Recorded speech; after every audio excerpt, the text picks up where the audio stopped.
Boa noite, igreja, graça e paz da parte de Jesus, o nosso Senhor. O reverendo Mateus, nesta noite, está na congregação. Caso você tenha percebido a ausência dele, é por isso apenas. Abra a sua Bíblia no Evangelho segundo Marcos.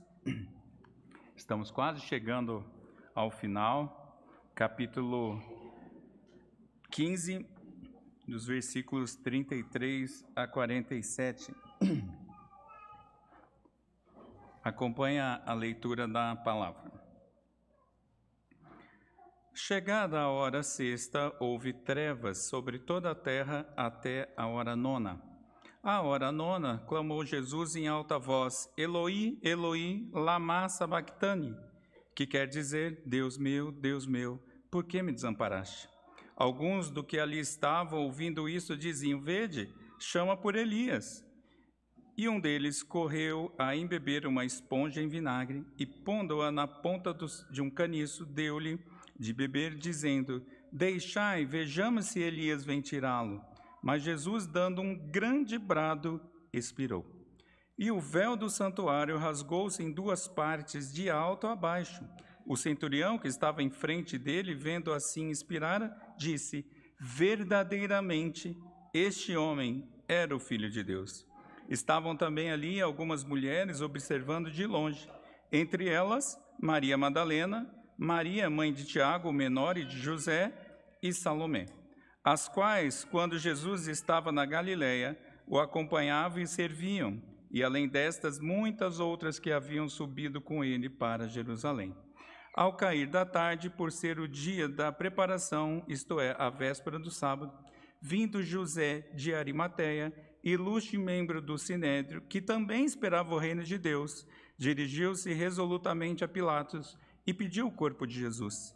Mas Pilatos admirou-se de que ele já tivesse morrido, e tendo chamado o centurião, perguntou-lhe se havia muito que morrera. Após certificar-se pela informação do comandante, cedeu o corpo a José. Este, baixando o corpo da cruz, envolveu em um lençol que comprara e o depositou em um túmulo que tinha sido aberto numa rocha, e rolou uma pedra para a entrada do túmulo. Ora, Maria Madalena e Maria, mãe de José, observaram onde ele foi posto. Vamos orar. Querido Deus, te agradecemos mais uma vez por este inefável privilégio de ouvirmos a tua voz, mas para isso, Senhor, necessitamos que, por graça e misericórdia, o teu Santo Espírito use a mim, falando assim ao coração do teu povo, de tal sorte que o Evangelho da cruz, verdadeiramente aplicado pelo Espírito Santo, converta os corações, molde os corações e continue a obra de fazer-nos mais parecidos com Cristo Jesus a cada dia. No nome dele nós oramos. Amém.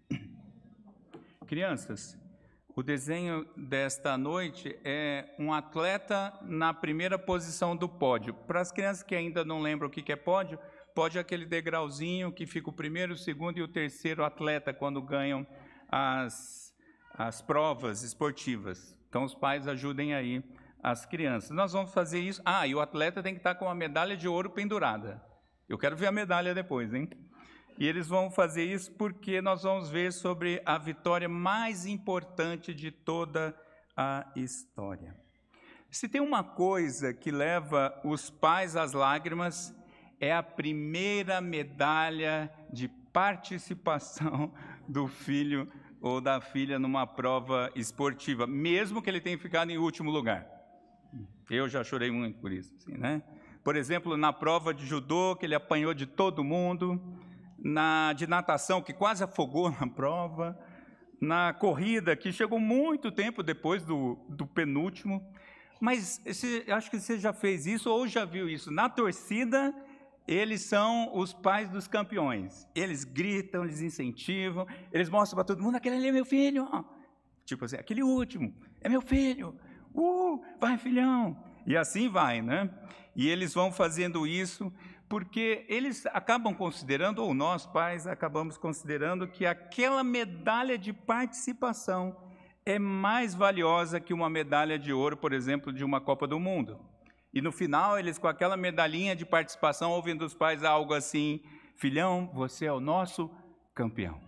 Já viu isso sim, ou já experimentou uma cena desse tipo?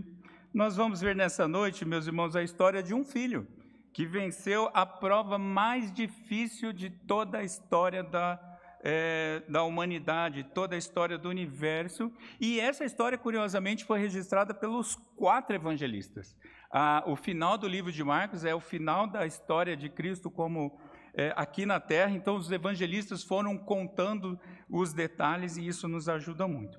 E nessa noite nós vamos ver apenas 2 pontos, crianças: a vitória sobre as trevas e as evidências dessa vitória. Em primeiro lugar, dos versículos 33 a 37, nós vamos ver a vitória sobre as trevas.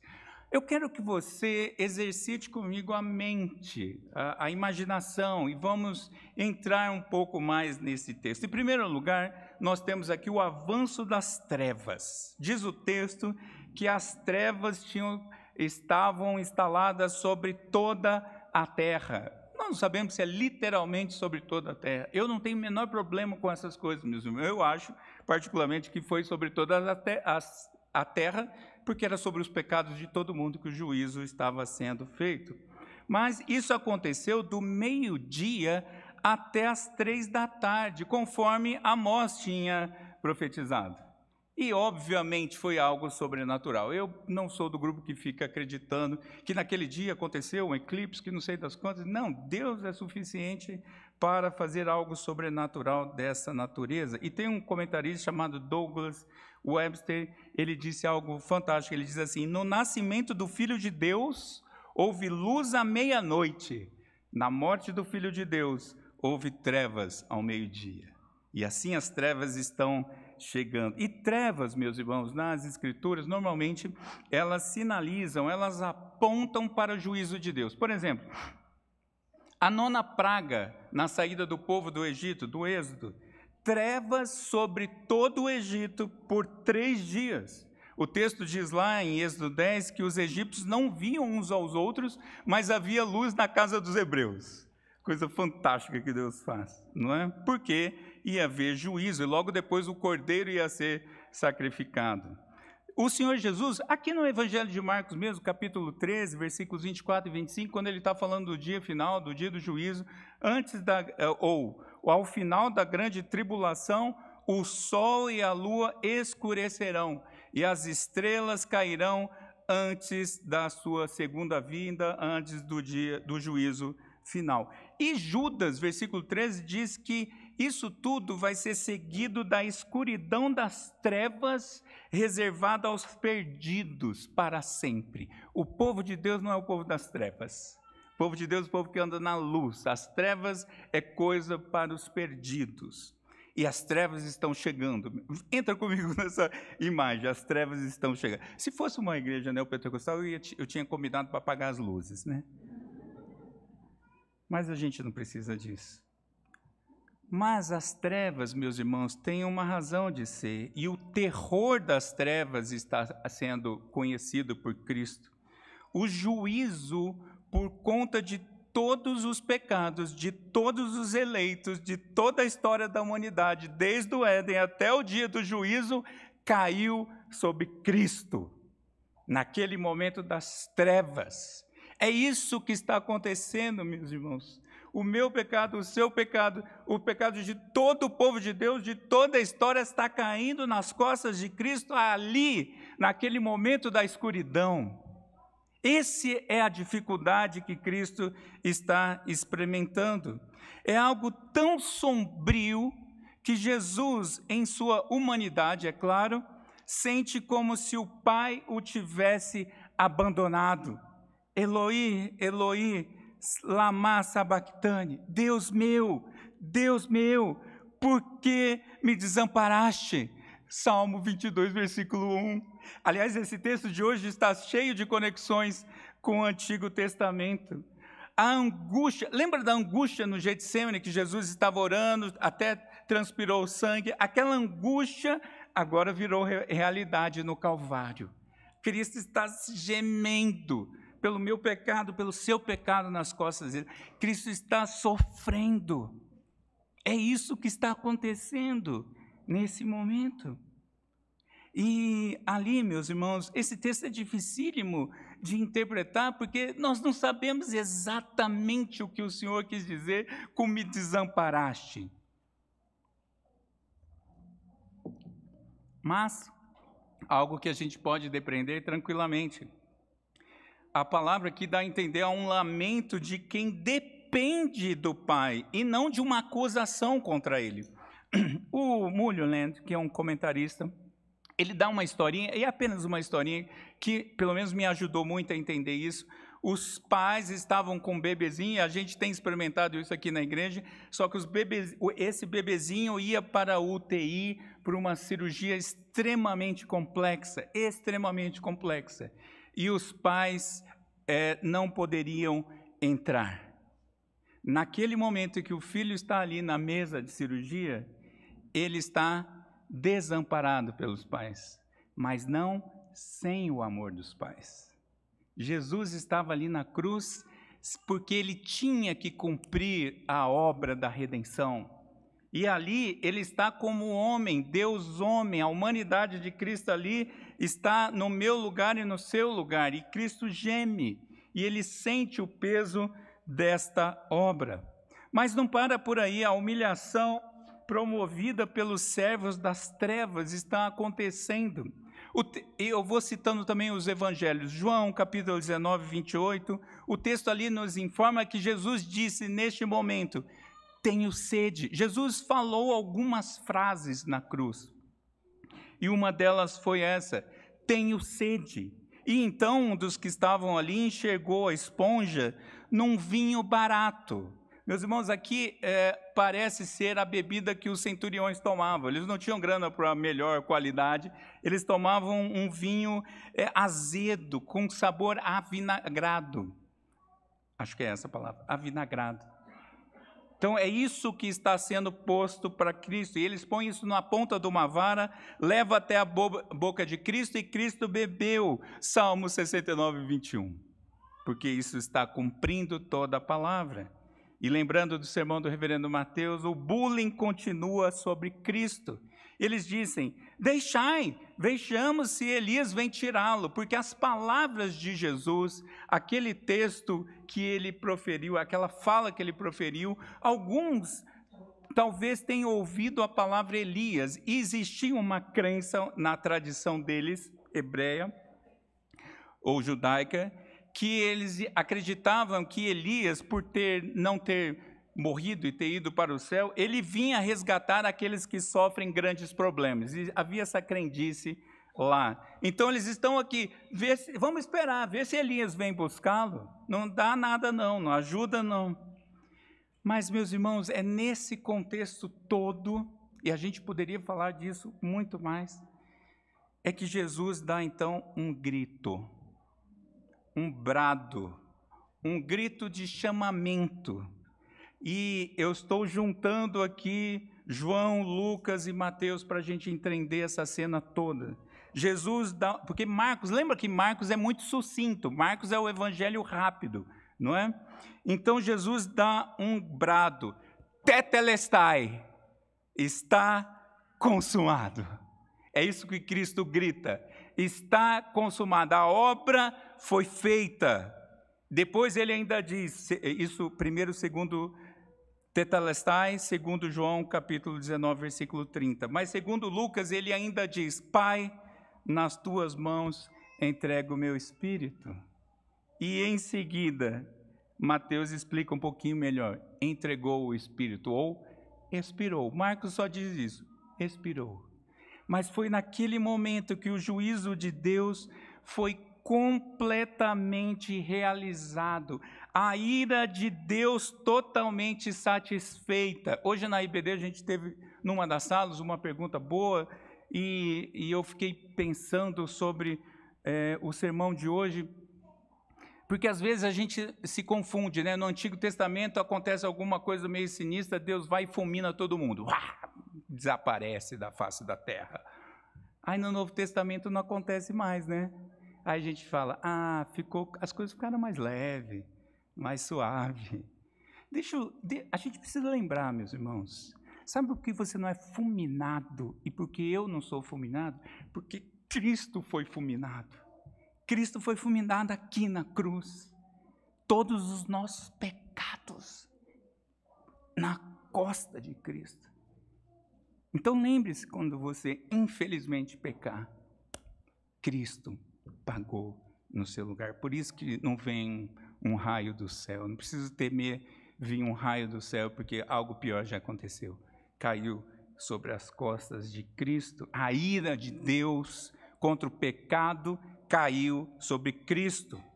O Cordeiro de Deus morreu por conta dos pecados de todo o seu povo, incluindo os meus e os seus.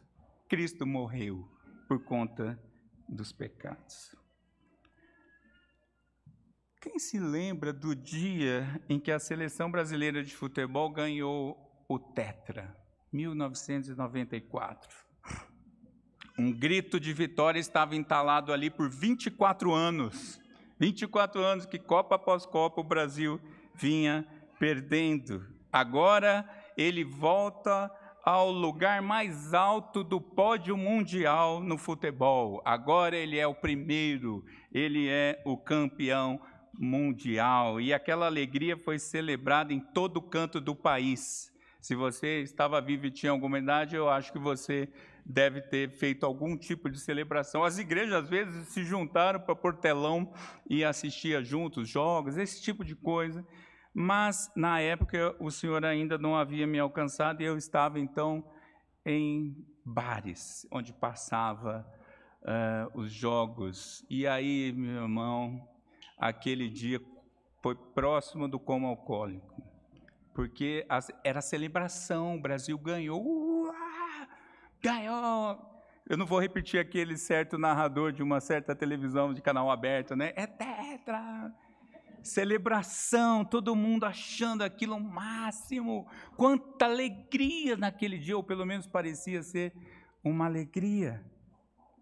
Agora, meus irmãos, como que eu posso celebrar? Porque eu disse que Cristo venceu as trevas. Como eu posso dizer, como eu posso celebrar que Cristo venceu se ele morreu? Jesus cumpriu plenamente a lei, justamente morrendo no lugar dos pecadores, morrendo no meu lugar, morrendo no seu lugar, tomando sobre si as nossas enfermidades, as nossas dores. Jesus, meus irmãos, ali, e a gente precisa olhar para esse momento difícil, mas a gente tem que celebrar ao mesmo tempo, porque Jesus conquistou a vitória das vitórias. Nós devíamos aqui, se fosse outro momento, pularmos aqui da cadeira e celebrarmos quando lembrássemos isso. Jesus subiu a única posição existente no pódio celestial, que é à direita de Deus Pai, o Todo-Poderoso. Jesus está agora lá porque venceu, porque ganhou. E o prêmio ou os méritos da vitória foi compartilhado ou foram compartilhados com os crentes. É por isso que eu e você temos vida. Porque Cristo compartilhou os méritos. É como ele falasse assim: vem para o pódio todo mundo, porque essa vitória é de vocês também. Essa é a ideia. E Cristo, então, agora nos tem para si, e os seus méritos são dados a nós, e os nossos pecados foram perdoados, e nós não passamos mais, não experimentamos mais a culpa pelos pecados, porque tetelestai, a conta foi paga, está consumado. Jesus venceu. Jesus venceu. Eu fiquei pensando, que eu não sou da música, né? Então é difícil isso. É tão bonito quando Mateus, ao mesmo tempo, canta e prega, né? Eu falo, uau, mas eu não sou essa pessoa. Mas eu fiquei pensando, crianças, de algo que pode ajudar vocês. Jesus venceu. Talvez vocês pudessem fazer uma versão gospel boa, redimisse a música da Elsa de Arendelle, não é? Quando ela fala assim, livre estou, livre estou. A gente pode falar assim também, livre estou, porque Jesus venceu. Livre estou, porque Jesus venceu. É por isso que a gente pode falar que nós somos livres, porque Jesus venceu. E por isso nós estamos livres da culpa do pecado, livres da escuridão espiritual, livres da morte eterna. É isso que aconteceu ali naquele momento, que obviamente, olhando só para ele, é um momento bastante difícil. Mas em segundo lugar, as evidências dessa vitória foram vistas imediatamente. Em primeiro lugar, eu vou falar 3 evidências. A primeira delas, versículo 38, é o livre acesso ao Pai pela obra do Supremo Sumo Sacerdote. Eu vou explicar. O grosso véu, meus irmãos, depois vá lá em Êxodo 26 e leia mais sobre o véu. O véu não era um paninho simples, não, era grosso. O véu que separava já não separa mais, porque ele foi rasgado. O grosso véu rasgou em 2 partes, de cima para baixo. Não foi alguém lá, 2 que chegaram, cada um puxou num rasgadinho, e o rasgo foi subir. Não, foi de cima para baixo, como a obra de Deus é, né? De cima para baixo. E Mateus dá mais detalhes. Mateus 27 diz que a terra tremeu, as rochas fenderam, os sepulcros abriram. Aconteceu muita coisa naquele momento quando a obra foi consumada. Algo, obviamente, sobrenatural. Se você teve o privilégio, é óbvio que lá não se sabe algumas coisas com certeza, claro, mas em Israel, em Jerusalém, tem um túmulo onde os turistas vão, e ali, em princípio, foi teoricamente o túmulo onde de fato Jesus teria sido sepultado. Isso é impactante, você entrar e ver que Jesus não está lá e sair, isso é fantástico. Mas teve uma coisa que me marcou, eu tive esse privilégio, que tem a rocha, que é uma montanha rochosa, está rachadona. E o guia, que é judeu, falou assim, essa rachadura, a gente não sabe explicar, mas parece que aconteceu. Ele não quis afirmar, mas em princípio, aquela rocha foi daquele dia. E estava um pouco longe, mas a vontade que eu tinha era de pôr a mão na rachadura. Mas o Ryle, ele diz que o reino de Deus, ou o reino dos céus, teve as suas portas escancaradas para todos os crentes. Por que esse detalhe do véu é importante, meus irmãos?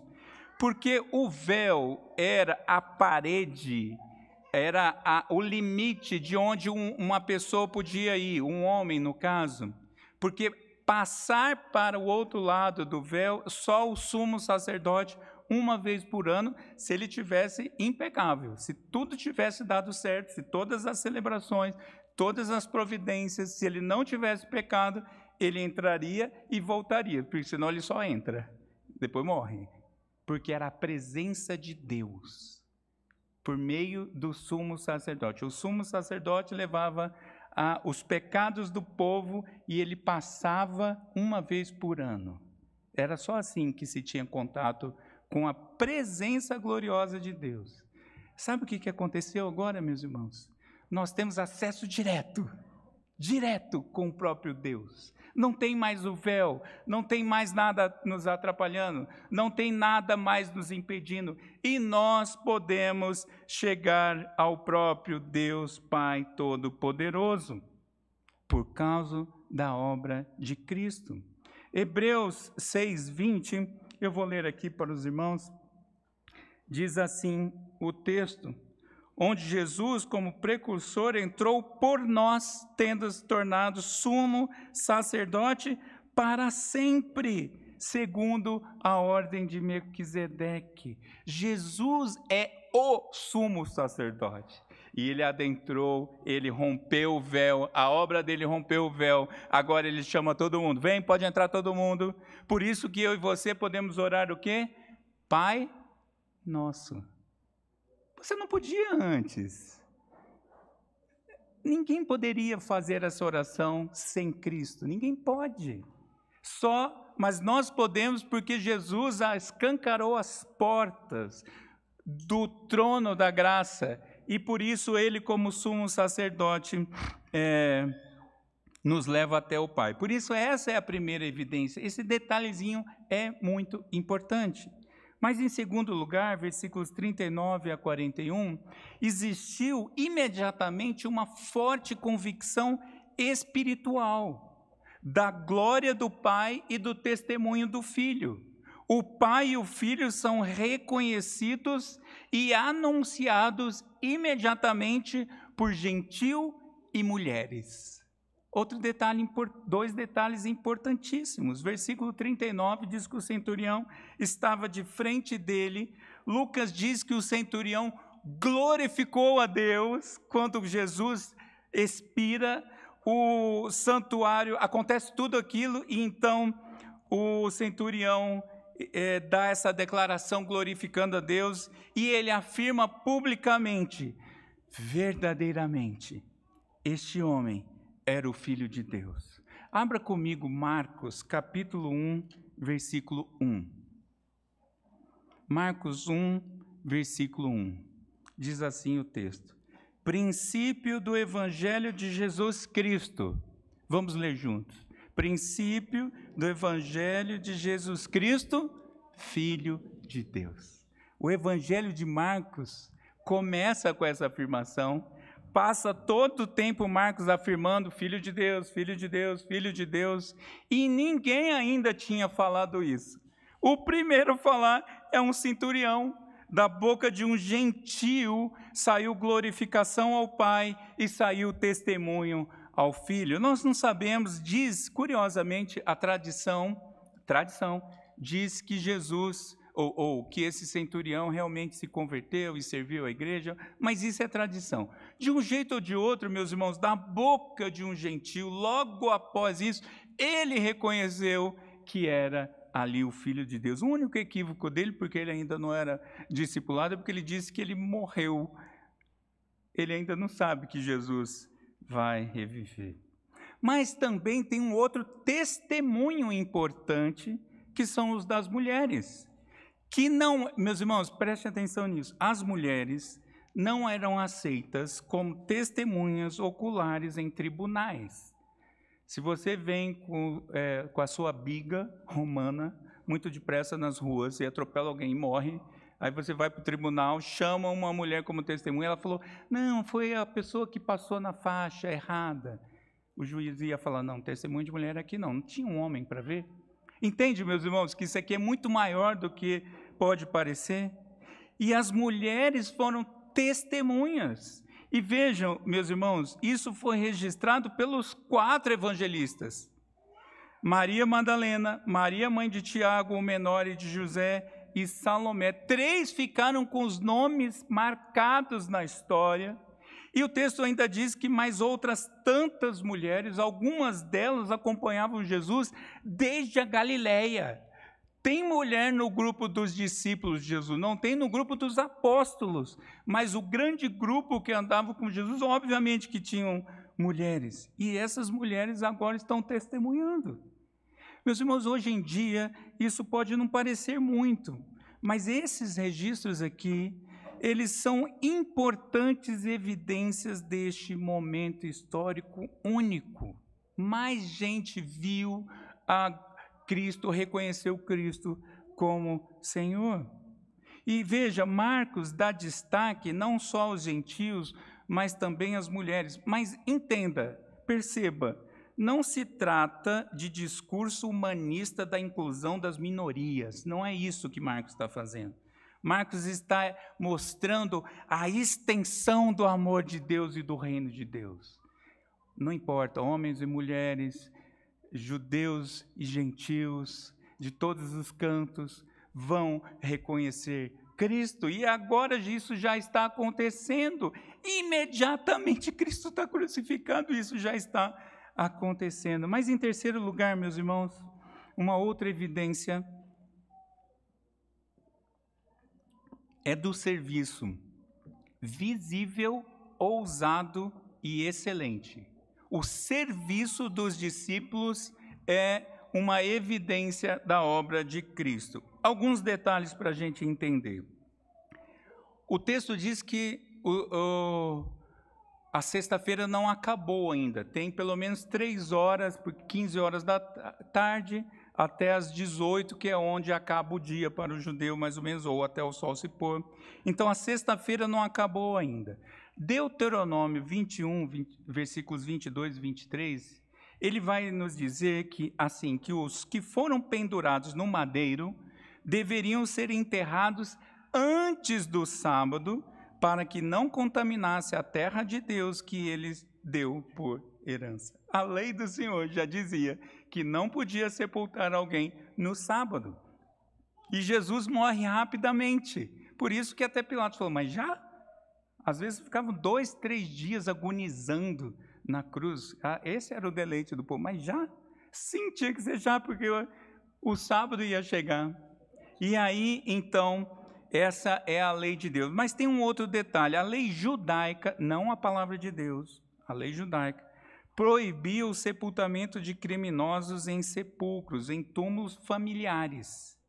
Veja, para eles, se algum foi para a cruz do Calvário, se algum foi para o madeiro, aquela morte horrenda, os corpos desses criminosos eram lançados em covas. Isso aqui... A lei romana dizia que se um condenado à morte, ele perderia todos os direitos, inclusive de ser sepultado. Muitas vezes, como não era gente conhecida, ficava apodrecendo na cruz até cair o corpo lá. Mas o que aconteceu, meus irmãos? É nesse contexto vergonhoso que os serviços dos discípulos ficaram visíveis, homens e mulheres. Vamos ver os homens primeiro, porque é a ordem do texto, por favor. 42 a 46, os homens. 2 homens, arriscando serem acusados de serem apoiadores de um criminoso, e não se envergonhando mais diante dos seus compatriotas, eles providenciaram um sepultamento honroso ao mestre. Quem são esses? Em primeiro lugar, José. Tem um homem que aparece aqui, José. José, ele tem pedigree, ele é de Arimateia. Arimateia não é o sobrenome de José, meus irmãos. Ele é José de Arimateia, o Silvio de Araçatuba, esse tipo de coisa. José tem pedigree, porque provavelmente Arimateia era a cidade de Samuel, o profeta, no norte, no Monte Efraim. Então, é terra de judeu mesmo, terra boa. Né? José é de lá. O texto diz que ele era rico. E o Isaías tinha profetizado que Jesus ia estar com um rico. Nós lemos aqui Isaías 53. E esse homem, então, compra um lençol de linho, coisa boa, e deu uma sepultura nova, sem uso, escavada na rocha. Aqui, meus irmãos, é tudo de primeira. Usando uma expressão do reverendo Mateus de Banha, é top das galáxias. Tudo do melhor é o que José propicia para o Senhor. E ele é ilustre membro do Sinédrio. Ele é um ilustre membro da Suprema Corte dos Judeus. É esse José que está aqui, meus irmãos. Mas o principal do meu ponto de vista é que o texto diz que ele era um discípulo. Ele já era de Jesus. Ele esperava o reino de Deus. É verdade que ele, no passado, ficou um tanto quanto receoso de falar que era de Jesus, mas o texto de Lucas nos diz que ele era um homem bom e justo e que não tinha concordado com o desígnio e a ação dos outros. Lá na hora do Supremo reunido e tomar uma decisão, se condena ou não condena, José falou, eu não. José foi voto contra, perdeu, claro, porque Jesus tinha que ser crucificado. Mas José já vinha dando sinais de quem ele era. E José, ousadamente, com toda a convicção, foi até Pilatos e pediu o corpo de Jesus. Agora, é curioso que ele tem condição social para ter uma audiência com o próprio Pilatos e ele tem condição moral de ter o seu pedido atendido. Meus irmãos, ele foi falar com o comandante máximo da região. Ele chegou lá e falou assim, me dá o corpo do criminoso. Para pensar, é claro que ele não falou isso, mas para pensar, ele está pegando o corpo de para Pilatos, um criminoso. E ele deu. E ele então agora vai sepultar Cristo. Mas Marcos não conta, mas João conta que tinha um outro homem ali. Quem? Nicodemos. Aquele que também ainda tinha uma certa dificuldade, uma certa vergonha, porque judeu, né, falando com Jesus, assim, um homem de muita autoridade, falando com esse tal desse mestre que está surgindo, mas aquele Nicodemos se juntou a José, ele levou, meus irmãos, eu fui fazer as contas aqui, e é claro que nós não temos uma precisão, mas ele fala em 100 libras de uma porção aromática, significa 34 quilos, de uma porção aromática feita de mirra e aloé, que era utilizada para ungir o corpo num sepultamento. Tudo do melhor para o corpo do mestre. É isso. Eles querem sepultar Jesus, um discípulo, fazendo o melhor para o corpo do mestre. Mas não só os homens, as mulheres, versículo 47. No mínimo, estavam Madalena e Maria, mãe de Tiago e José. Mas acredito que tinham outras lá também, pelo menos não foram nominadas.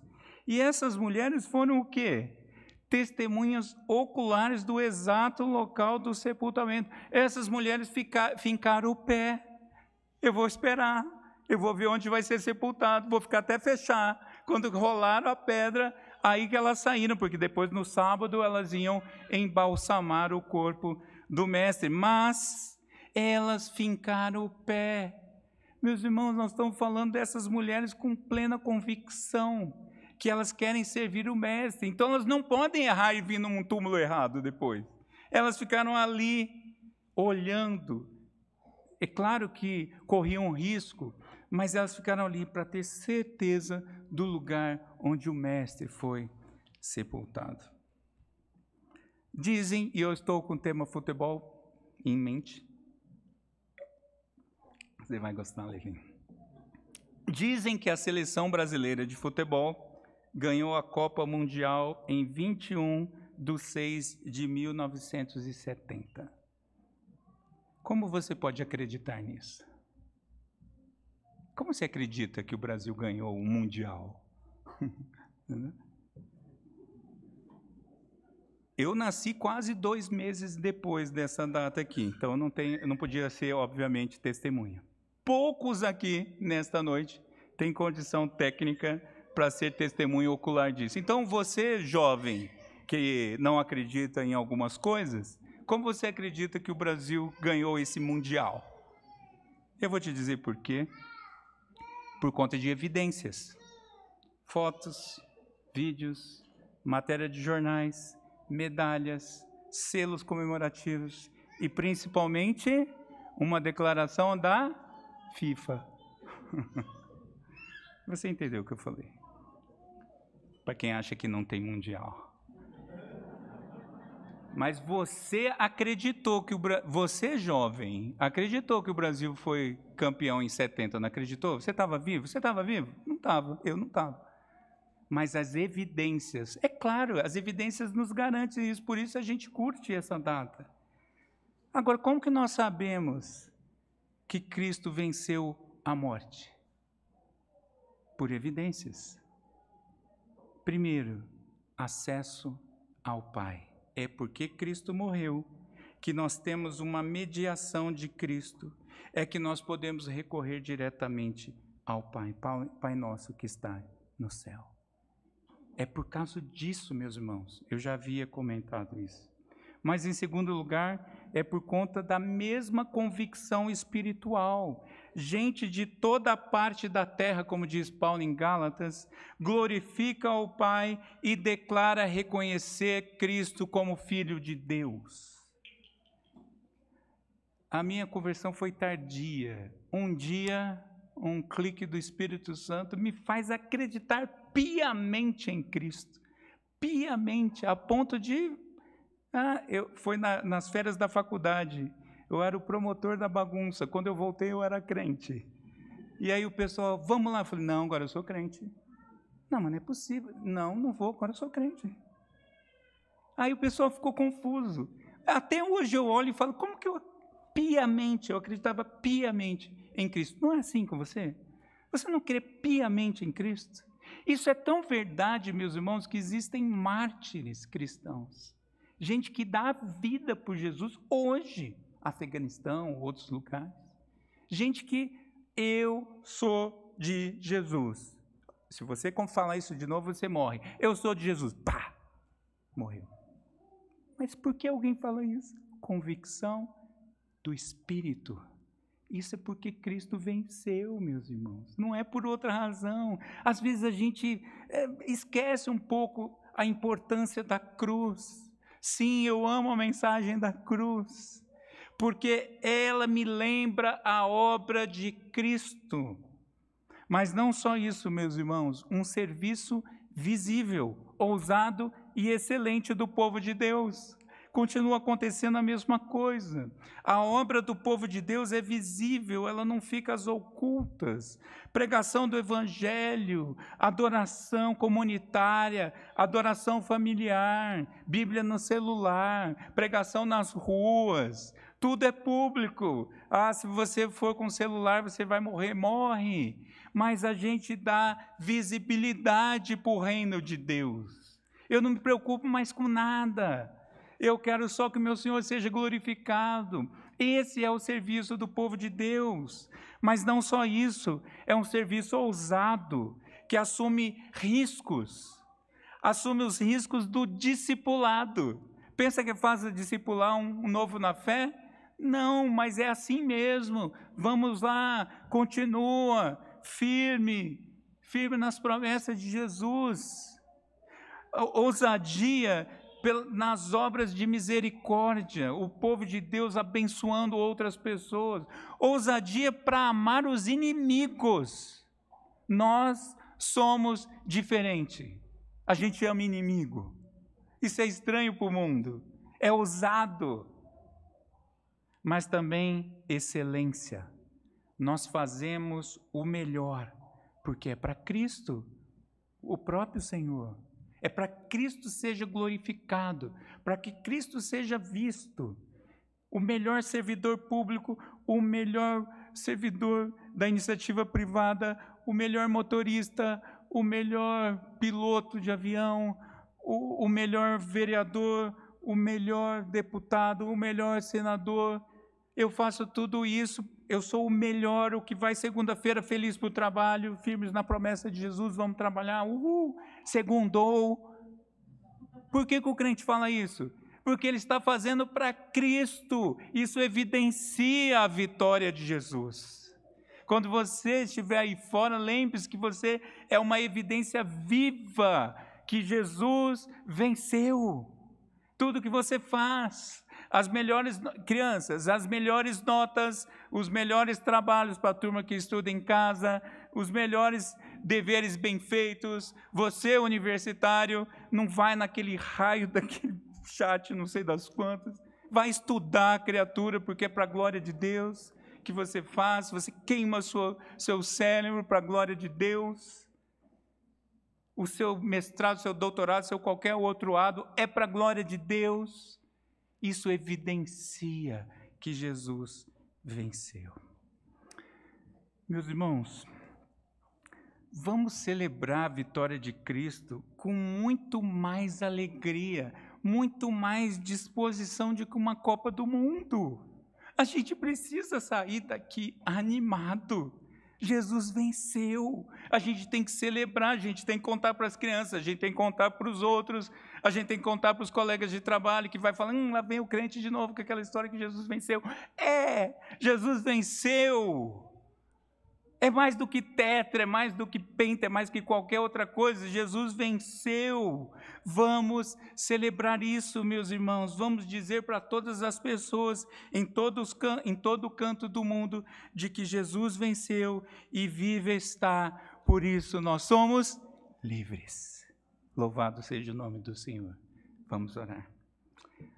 Senhor, obrigado pela tua obra na cruz do Calvário.